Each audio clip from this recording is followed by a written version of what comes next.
एक दुखद बिल्ली की कहानी। एक छोटे से गांव में एक प्यारी सी बिल्ली मिन्नी रहती थी। उसकी बड़ी बड़ी नीली आंखें और मुलायम सफेद फर उसे सभी जानवरों से अलग बनाते थे। वह बहुत चंचल और मासूम थी, लेकिन उसकी जिंदगी में खुशियां बहुत कम थीं। मिन्नी का कोई अपना नहीं था। वह एक गली में अकेली भटकती रहती और लोगों के घरों के बाहर बैठकर प्यार की तलाश करती। कभी कभी कोई दयालु इंसान उसे खाने को कुछ दे देता, तो कभी उसे भूखा ही सोना पड़ता। लेकिन उसे सबसे ज्यादा दुख तब हुआ जब वह एक बूढ़ी अम्मा के घर रहने लगी, जो उसे बहुत प्यार करती थीं।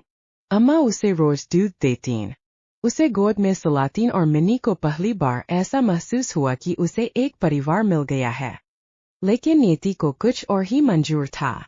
एक दिन अम्मा बहुत बीमार पड़ गईं और उन्हें अस्पताल ले जाया गया। उनके जाने के बाद मिन्नी का मन बुझ सा गया। वह रोज दरवाजे पर बैठकर अम्मा के लौटने का इंतजार करती, लेकिन वे कभी वापस नहीं आईं। कुछ दिनों बाद अम्मा के घर पर ताला लग गया और मिन्नी फिर से अकेली हो गई।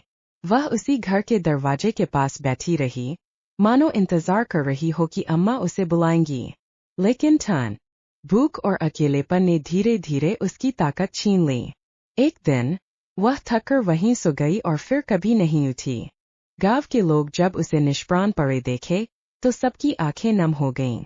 उसकी दुखद कहानी ने सभी को सिखाया कि प्यार और अपनापन हर जीव के लिए कितना जरूरी होता है।